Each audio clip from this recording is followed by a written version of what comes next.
Salam sejahtera, terima kasih karena bersama dengan saya di Nazilin Unity Channel.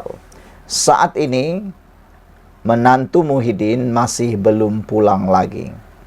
Menantu Muhyiddin masih dalam pelarian lagi. Tak tahulah di mana dia dan kenapa dia tak balik lagi pun tak tahu. Semuanya gara-gara ada pendakwaan di mahkamah. Selain daripada itu, ada netizen kata, kenapa Muhyiddin nak jadi Perdana Menteri sedangkan seorang menantu pun tak boleh urus. Seorang menantu yang tak pulang Malaysia untuk pendakwaan pun tak boleh urus. Bagaimana pula nak urus Malaysia yang besar ini kalau menantu pun tak boleh urus, kata netizen. Tapi yang lebih mengganggu dan lebih mengejutkan kita semua ialah apabila AGC tolak representasi Adam Radlan. Jabatan Peguam Negara AGC menolak representasi dikemukakan. Timbalan Ketua Bahagian Bersatu Segambut, Adam Radlan Abdam Muhammad berhubung 12 pertuduhan rasuah dan pengubahan wang haram yang membabitkan projek Jana Wibawa yang dihadapinya. Timbalan Pendakwa Raya Farah Yasmin Saleh memaklumkan kepada Hakim Mahkamah Session Suzana Hussein bahawa AGC menolak representasi itu yang diserahkan kepadanya pada 4 Julai lepas. Hari ini, kata beliau, hari ini ditetapkan sebutan untuk mengetahui keputusan representasi yang dihantar pihak pembelaan dan ini ia telah dikemukakan kepada AGC dan keputusannya adalah ditolak, kata Farah Yasmin. Sementara itu, Peguam Datuk Seri Rajan Navaratnam yang mewakili Adlan Radlan 43 tahun berkata, Mahkamah sebelum ini telah menetapkan tarikh perbicaraan pada 13 November ini dan pihak pembelaan akan meneruskan dengan pemeriksaan balas terhadap saksi pendakwaan pertama iaitu penolong pendaftar Suruhanjaya Syarikat Malaysia SSM Hars Sini. Suzana kemudian mengekalkan tarikh perbicaraan pada 18 November. Pada 9 Julai lepas, Sini memberi keterangan pada hari pertama perbicaraan kes Adam Radlan yang berdepan 5 pertuduhan rasuah dan 7 pertuduhan pengubahan wang haram.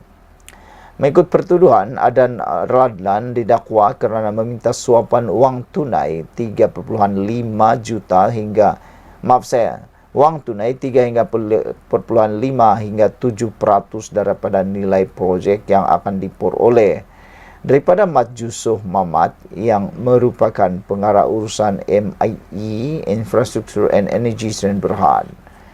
Dia turut didakwa menerima suapan RM500,000 daripada individu sama sebagai upah membantu syarikat itu mendapatkan surat sama bagi projek membina jalan Sungai Adam ke Sungai Banat, Perlis daripada kerajaan secara rundingan terus yang bernilai kira-kira RM47.8 juta.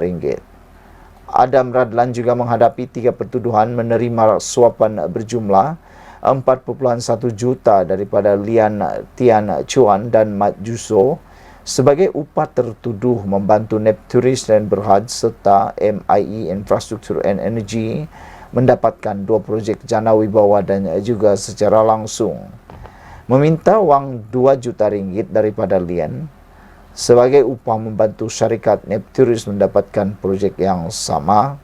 Kesemua pertuduhan mengikut Seksyen 16 dalam kurungan E Akta Suruhanjaya Pencegahan Rasuah Malaysia SPRM 2009 dan boleh dihukum di bawah Seksyen 24 dalam kurungan 1 Akta sama yang membawa hukuman penjara maksimum 20 tahun dan denda tidak kurang 5 kali ganda nilai suapan atau RM10,000 atau mana-mana yang lebih tinggi jika sabit kesalahan.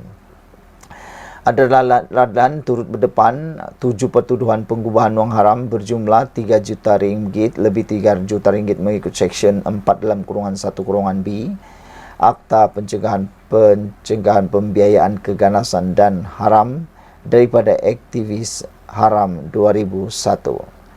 Kesemua kesalahan itu didakwa dilakukan di sekitar Kuala Lumpur dan Petaling Jaya antara Mac 2021 hingga Januari 2023. Sekian untuk kali ini. Jangan lupa tinggalkan komen Anda, tekan butang subscribe. Salam sejahtera. Terima kasih kerana bersama dengan saya di Nazilin Unity Channel. Mahu bankruptkan perasuah? Bos SPRM dedah. Jumlah yang berjaya dikembali kepada kerajaan. Ketua Pesuruhjaya SPRM Suruhanjaya Pencegahan Rasuah Malaysia, Tan Sri Azam Baki berkata, beliau akan memastikan kesemua penjenayah rasuah akan dibankruptkan jika didapati bersalah melakukan perbuatan itu. Netizen di ruangan komen mengatakan bahawa ini yang paling bagus. Selain hukuman yang berat, di mahkamah maupun di penjara atau disebat, lebih baik kalau semua penjenayah rasuah dibankruptkan, baru padan muka mereka, kata netizen. Kerana perbuatan merasuah, makan rasuah, beri rasuah ini perbuatan yang paling terkutuk sekali. Merosakkan negara, memundurkan negara, dan berdosa betul. Kenapa harus kita kompromi dengan perbuatan jahat rasuah ini? Jadi adalah sangat tepat kalau semua perasuah itu, sama ada pemberi atau penerima rasuah, dibankruptkan. Itu terbaik. Dalam satu temu bual bersama bernama baru-baru ini, Azam Baki berkata agensi penguatkuasaan itu bukan sahaja sedang berusaha menangkap perasuah, tetapi akan merampas semula harta yang dicuri. Untuk tahun ini sahaja, Azam Baki mendedahkan sebanyak 1,3 bilion ringgit hasil yang dirampas dari aset penjenayah rasuah sudah dikembalikan kepada kerajaan. Wah, bayangkan saudara, ini yang berjaya ditangkap 1,3 bilion ringgit Malaysia. Ini bukan jumlah yang kecil. Ini jumlah yang terlalu amat besar. Ini yang ditangkap. Bayangkan yang tidak ditangkap berapa lagi. Silap-silap hari bulan ada mungkin lebih 50% lagi yang belum pernah ditangkap. Yang berjaya ditangkap baru 1,3 bilion. Berapa besarlah kerugian negara kita ini. Kalaulah semua dapat ditangkap, ini pasti akan dapat menguntungkan negara kita. Kata Azam Baki lagi, saya nak bankruptkan mereka, penjana rasuah. Dan ini boleh mendatangkan rasa takut kepada mereka, supaya berfikir banyak kali dalam melakukan jenayah rasuah, katanya kepada bernama dalam temu bual. Azam Baki mengambil contoh kes 1MDB, One Malaysia Development Berhad, 1MDB. Azam Baki berkata, usaha keras SPRM bersama agensi lain membuahkan hasil apabila 29 bilion ringgit Malaysia dipulangkan kepada kerajaan daripada kos prinsipal 42 bilion ringgit. Saudara, kita harus menyokong tindakan SPRM ini. Habiskan, gangnyangkan perasuah-perasuah ini. Rasuah-rasuah yang ada di Malaysia harus dihancurkan sehabis-habisnya. Selain itu, kita juga digemparkan dengan satu laporan pada palsukan tuntutan perkeso 3 doktor kanan diheret ke mahkamah. Padan mukalah kan guna siapa suruh membuat tuntutan palsu gara-gara memalsukan tuntutan hilang upaya pertubuhan keselamatan sosial perkeso. 3 doktor kanan di Pulau Pinang yang ditahan SPRM semalam dibawa ke Mahkamah Magistrate pagi ini. 30 individu lain yang ditahan dalam kes sama juga dibawa ke mahkamah bagi mendapat perintah reman untuk membantu siasatan. Dilaporkan 2 daripada doktor itu ditahan di Hospital Seberang Jaya, manakala seorang lagi di Hospital Bukit Mertajam. Media melaporkan kemungkinan lebih ramai lagi doktor bersekongkol yang akan ditangkap. Julai lalu, seorang senator meminta penjelasan dari Kementerian Sumber Manusia berhubung penggantungan kerja beberapa dokter yang dikaitkan dengan kartel memalsukan permohonan perkeso.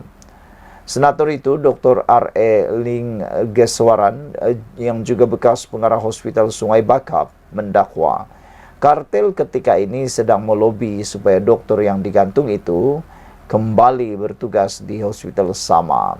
Beliau mengingatkan, Dewan Negara terdapat 683 pengeluaran palsu dari 2018 hingga 2022 melibatkan kira-kira 43 juta yang mana 16 melibatkan seorang dokter tertentu yang perkhidmatannya ditamatkan selepas terbongkar.